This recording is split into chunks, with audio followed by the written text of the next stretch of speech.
I literally posted this March 30th, 2022, as y'all can see. And this is one of my annual story posts. So I've definitely said this several times before. But I said box braids should be a minimum of $350 in the year of 2022. And that should be on the low end. To me, that's how much you should be paying if you sitting in somebody's house getting box braids. And I know the girls not going to like it. I know they not. Now, today I came across this post from, I've never seen this page before, but the braider says, or the page says, starting 2024, all braiders base price for braids should be $500, no hair included. Now, there definitely needs to be an increase in the braiding price and structure, period, point blank. And I'm going to tell you exactly why I feel this way. First and foremost, I actually started out doing box braids. I was literally charging like $40 for a full head of box braids at the age of 13. And I pretty much did that as a summer thing, right? And I stopped doing box braids once I started really mastering my sewing craft, because I'm like, why would I get paid a breadcrumb of what I could be paying doing weaves? Now, I also believe that the pricing structure for weaves is absolutely in the bars in hell, but it was still a step up from box braids. It was much more fulfilling. I enjoyed what I did. And so I quickly got up out of doing box braids, and literally I would never offer them again, because I would literally probably charge $1,000 just for my time and energy, and I cannot guarantee the style gonna be cute. That's for my time and energy alone, not the style. So that's why I offer them. But the reason the price needs to increase is because, number one, you know, I seen a comment that said that a lady was saying she developed carpal tunnel from being a braider, which is something that hairstylists, regardless of their niche and specialty, can relate to. This is not just exclusive to braiders, but it especially affects braiders more because the prices are so low in what the average person is willing to pay for them, that you have to increase your volume in order to make in order just to break even, and the work is already super rigorous. So like this, after the lady said that she developed carpal tunnel, you have this person here saying, yeah, well, I'm sorry that happened to you. I feel some braiders overdo it. The potential to earn is great. No, it's not if you ain't charging right. But a regular work schedule is 8 hours. Some people are braiding 15 to 12 to 15 hour days. That's crazy.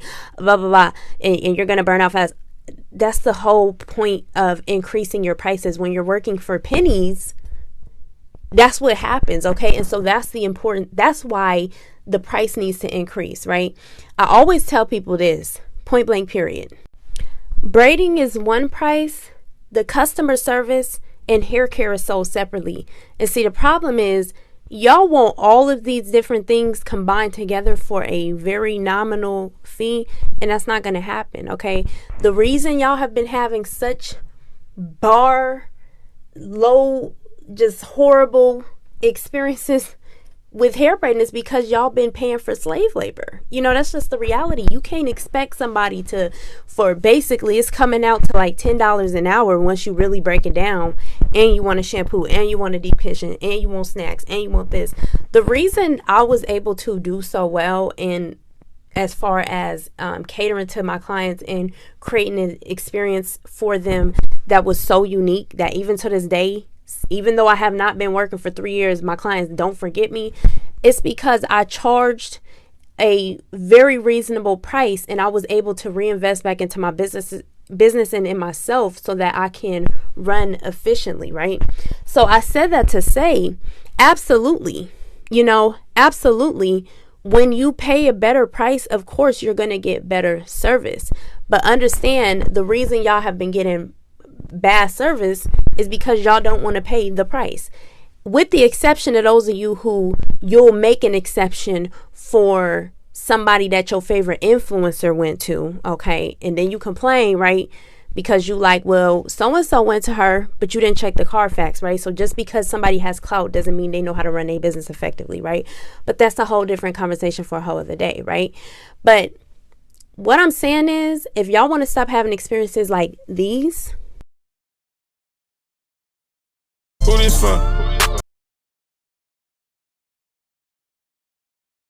then the reality is that you're going to have to be willing to pay. Okay, it's no different than how some of y'all choose to fly Spirit because you want a nickel and dime, and then others of y'all know to go ahead and pay for Delta, at least Southwest, because even though you might be paying a little bit more, you can see the difference in the quality, right? So your dollar is actually going farther than that Spirit where they nickel and diming you.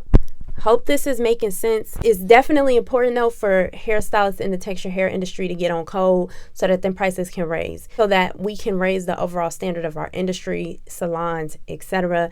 Another thing that's really important to make note of, even for the black market stylists to be able to actually feed themselves, we need to go ahead and raise the price. I know y'all really not gonna like when I take it here, and this is absolutely no shade to this stylist. I respect the hustle, but why is it that we feel as though other people's ice is colder, right?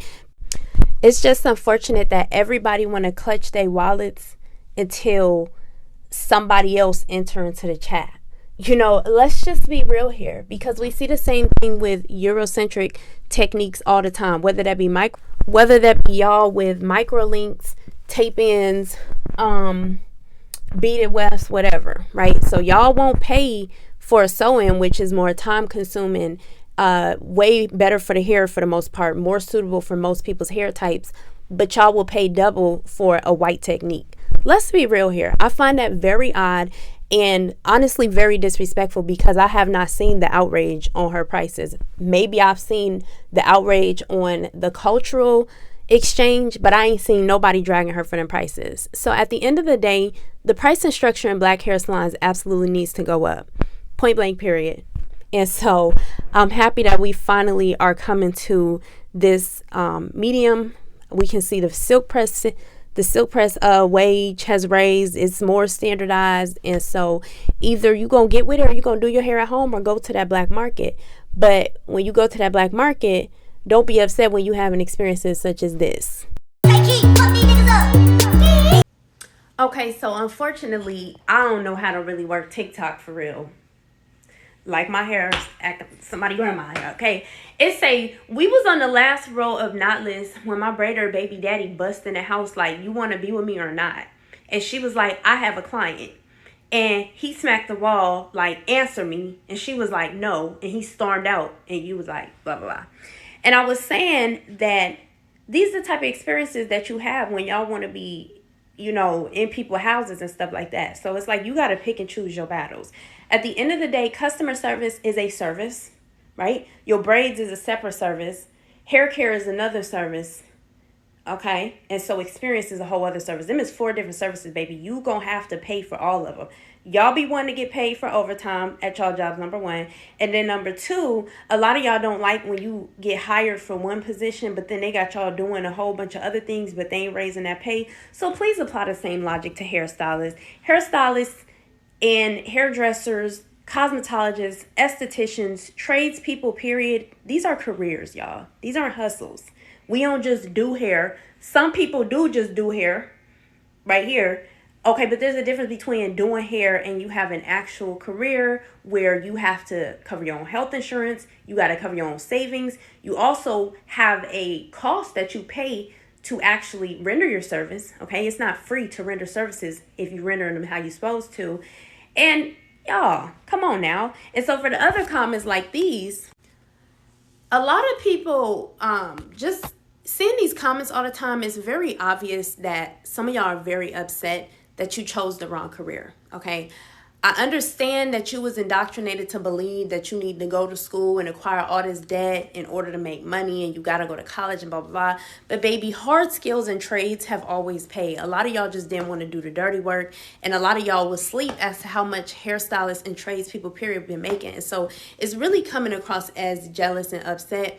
If you would like to get in on the hustle too, y'all, I'm actually coming out with my sew-in weave course soon. So, you know, it's more opportunity out here. But baby, we can get paid however much we want to get paid. If there's somebody out there in the market who values the work and has the money to pay, they're going to pay. Okay, I spent $80 on a brow wax. Somebody else, it was a point in time where I spent $7. I could totally see the difference in the price, and personally, I value it enough to do it again as long as the customer service is there and the work is consistent. So it's like, stay out of other people's pockets. Period. It's corny.